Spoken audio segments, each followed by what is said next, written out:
ये गुजरात गांधी का गुजरात है, सरदार का गुजरात है। ये गुजरात सच का गुजरात है, स्वाभिमान का गुजरात है।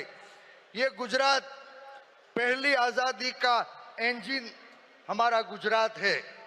आज वही गुजरात को कहीं भय और स्वार्थ की दीवार के बीच गुलाम बनाने की कोशिश सत्ता में बैठे लोगों द्वारा की जा रही है।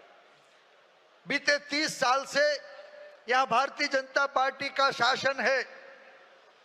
वादे खुशहाली के करते हैं, लेकिन जमीन पे जब जाए तो हमारे किसान कमजोर हो चुके हैं, युवा रोजगार के लिए दर दर भटक रहे हैं, महिलाओं पे अत्याचार बढ़ रहे हैं, मंदी से व्यापार टूट रहा है, छोटी फैक्ट्रियां बंद होती जा रही है। सर, आज महंगाई चरम पर है। हर गृहिणी के घर पर वार है। साइबर माफिया बेलगाम है, जन जन परेशान है। डिजिटल प्लेटफॉर्म का आज दुरुपयोग हो रहा है। हमारी गुजरात की पहचान वैसी डायमंड इंडस्ट्रीज, टेक्सटाइल इंडस्ट्रीज कमजोर हो चुकी है। आज वही गांधी और सरदार का गुजरात, जहां से नकली दवा का कारोबार पूरे देश में फैल चुका है, शिक्षा और आरोग्य की सेवाएं अब व्यापार में परिवर्तित हो रही है, जीएसटी की झंझट और टैक्स टेररिज्म का दूषण है। सरकार में बैठे लोग यही जीएसटी की झंझट और टैक्स टेररिज्म से व्यापार उद्योग के पास प्रोटेक्शन मनी की वसूलात करने की बात भी उभर के अब बाहर आ रही है। भ्रष्टाचार आज भारतीय जनता पार्टी का शिष्टाचार बन चुका है। ट्रैफिक टेररिज्म शहरों की पहचान बन चुका है। हमारे गुजरात की तिजोरी 1995 में 7,200 करोड़ डेब्ट और लायबिलिटीज थी। जब भाजपा 95 में मोदी साहब 2002 में आए तो वो कर्जा 14,000 करोड़ का था और आज कुछ सालों में 5 लाख करोड़ से ज्यादा गुजरात का डेब्ट और लायबिलिटी जो है वो बढ़ चुका है। गुजरात देवादार बन चुका है। गुजरात में सामाजिक और आर्थिक असमानता बढ़ाई जा रही है। ड्रग्स माफियाओं के लिए गुजरात अब गेटवे बन चुका है। फिक्स पे करार एवं आउटसोर्सिंग की असुरक्षित नौकरियों से हमारे युवा कर्मचारियों का शोषण हो रहा है।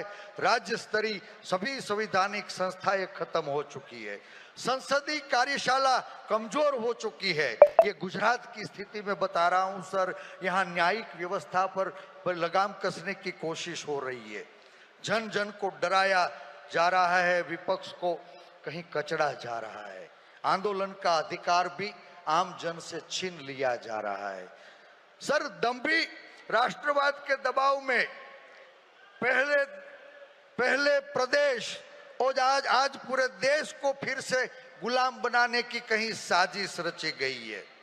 सच एवं स्वाभिमान के गुजरात मॉडल को आज झूठ फरेब धोखेबाजी से देश दुनिया में बदनाम किया जा रहा है।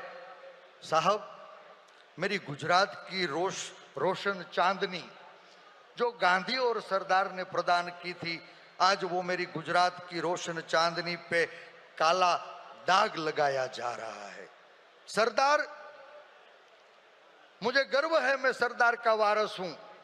सरदार किसको कहते हैं? एक पाटीदार मां की कुख से तो श्री वल्लभ पैदा हुए थे, लेकिन देश की जनता ने उनको सरदार का बिरुद दिया, क्योंकि सरदार उन्हें कहते हैं जो सबको नेतृत्व प्रदान करे, सबकी रक्षा करे, सबकी चिंता करे, सबकी सुरक्षा करे, सबको जोड़ने का काम करे।